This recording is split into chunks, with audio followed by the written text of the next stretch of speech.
Pozdrav društvo! Za oni koji me ne znaju, ja sam Irena sa profila Easy Linguist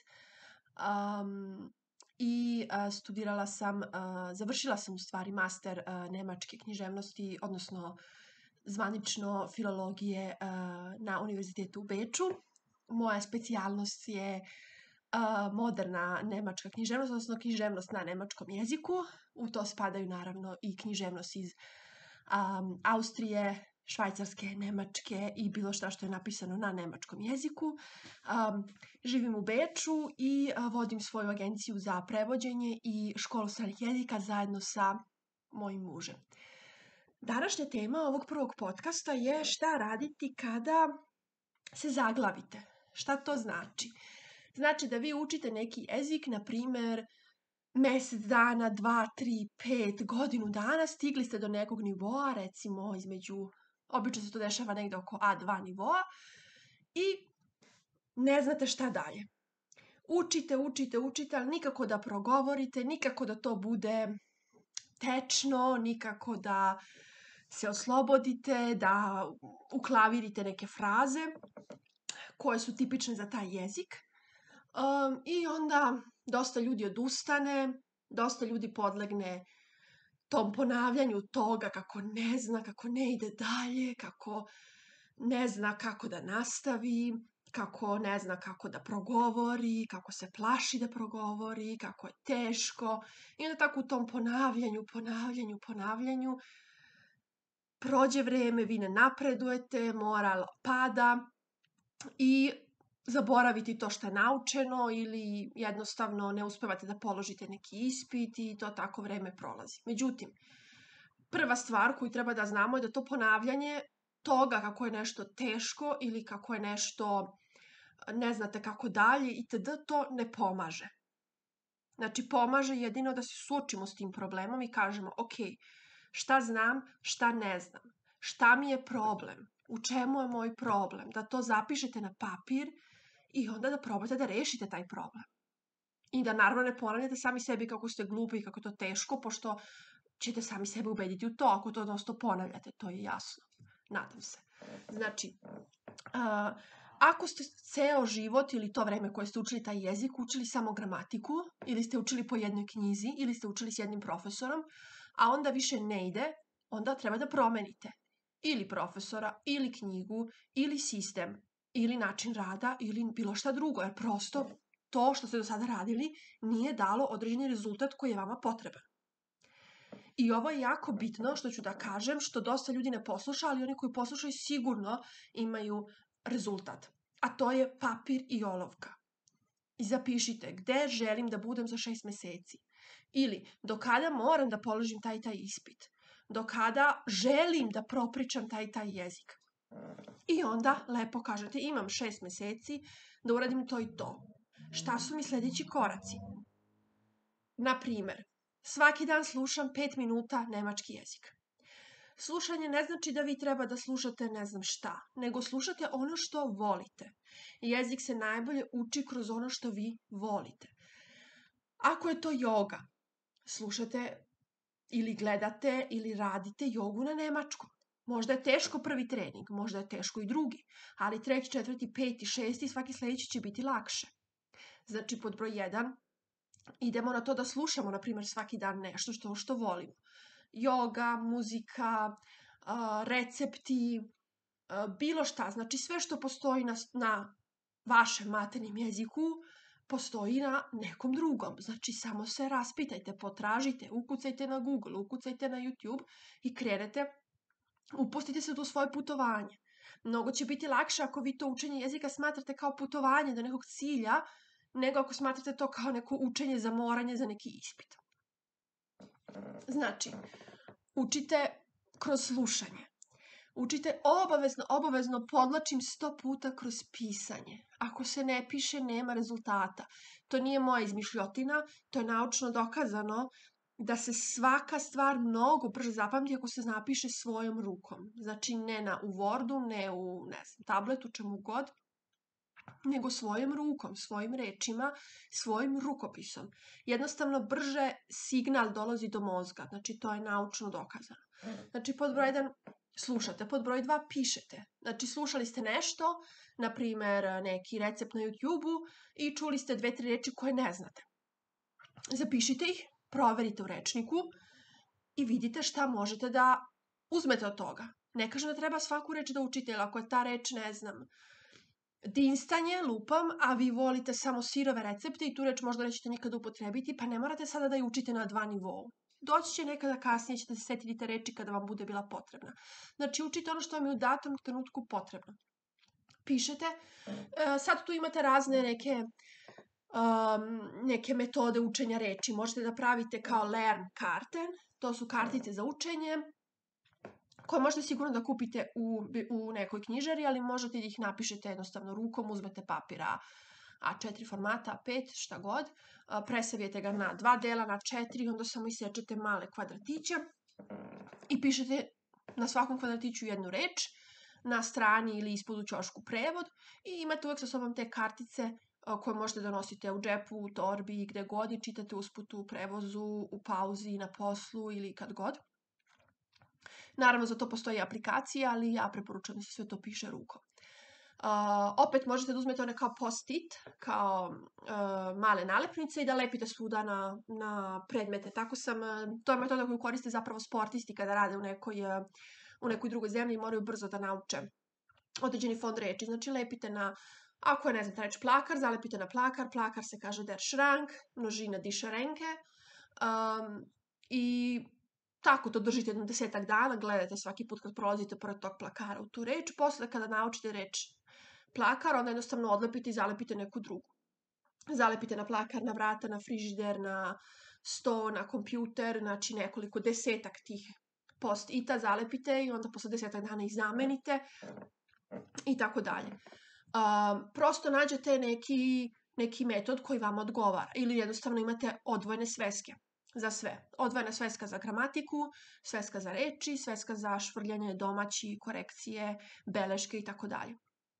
Zatim, ne morate da učite jezik samo kroz gramatiku. To se nekada tako radilo, međutim sada su drugačija vremena, postoje drugačije metode i možete da učite jezik kroz primere, kroz kulturu, kroz vesti, znači istražujte. Nemojte ako treba negde da putujete ili ako treba negde da se preselite da idete kao guske u magli, ne znate ni gde idete. Nego postoji internet, ukucajte, putujem u, ne znam, Hamburg, koje su znamenitosti Hamburga, pa onda pogledajte kako se kažu, pa ćete vidjeti da, na primjer, ne znam, katedrala se kaže der Dom, i onda ćete to zapamtiti, jer ćete to i videti i prosto će vam ta reč ostati u glavi, zapamtit ćete. Znači, učite kroz kulturu. Ako je sada vreme Božića, ukucajte Božić u Nemačkoj, Weihnachten in Deutschland, pa počitajte neki tekst o tome. Pa ćete opet tu zapamtiti neke reči koje su karakteristične i bitne za taj određeni period. Danas postoji toliko mogućnosti da možete sami da učite na najrazličitije načine i nije potrebno da se oslanjate samo na knjigu ili samo na profesora. Iako postoji toliko mnogo opcija, danas ljudi se jako malo odlučuju za to i jednostavno se fokusiraju samo na jednu stvar i zaborave sve druge. Znači, napravite svoj personalizovani plan. Svaki dan 5 minuta slušanje, 10 minuta pisanje i idete dalje. Pa onda posle 2 nedelje ili 3 ili mesec dana napravite presek. Pa vidite dokle sam stigao, šta znam, šta ne znam, da li sam nešto poboljšao ovom metodom, da li nisam. Ako niste, onda opet menjate. Mislim, to je svakako putovanje, ponavljam, učenje jezika je putovanje, nije neko moranje, nije neka obaveza. Gledajte na to kao hobi, gledajte na to kao nešto lepo. Svaki čas koji završite, svaki uspeh koji postignete, častite sebe, pohvalite sami sebe ako vas profesor ne pohvali, jer svako vreme koje ste poklonili nekom profesoru ili poklonili učenju jezika je jako vredno. Znači, budite ponosni na to što radite. Budite ponosni na to što ste uspeli, što možda neko drugi nije, jer nije hteo, nije mogao, nije izdržao. Ne znači da je neko gluplji ili pametni, znači samo da neko duže izdržao i da je našao pravi sistem učenja ili pravog profesora. Zatim, nemojte da se plašite da pričate. Znači, na mojim radionicama sam uvek ponavljala jedan isti primer, a to je da se stavite u obrnutu situaciju. Ako vi radite u vašoj zemlji i govorite vaš maternji jezik i stranac vas pita nešto na ulici, ali ne zna srpski ili hrvatski ili koji god drugi jezik, makedonski, i ne zna ga dobro, ali se potrudi i objasni vam šta treba, gde treba da ide. Da li ćete vi biti srećni, da li će vam biti zanimljivo, interesantno što neki stranac uči vaš jezik, ili ćete da kažete, jao, glup je, ovaj ne zna sastav rečenicu. Pa ne, naravno, ko bi tako nešto rekao? A onaj ko tako nešto, mislim, kaže, ta osoba ne treba da vas zanima. Znači, isto kada se preselite u neku državu, nemojte da tražite non stop lekare, zubare, prodavce i ostale koji pričaju vaš maternji jezik, nego idite kod toga koji vam je najbliži, pa pokušajte rukama, nogama, jezikom, iznenadit ćete se koliko reči znate. Iznenadit ćete se koliko sami možete, a samo ako se potrudite, jer naš mozak može mnogo više nego što mi mislimo da može i što od njega očekujemo. I za kraj, istrajte u tome. Ako je to nešto što ste odlučili, nemojte da odustajete posle, ne znam, mesec, dva, zato što jezik ne može da se nauči za mesec, dva.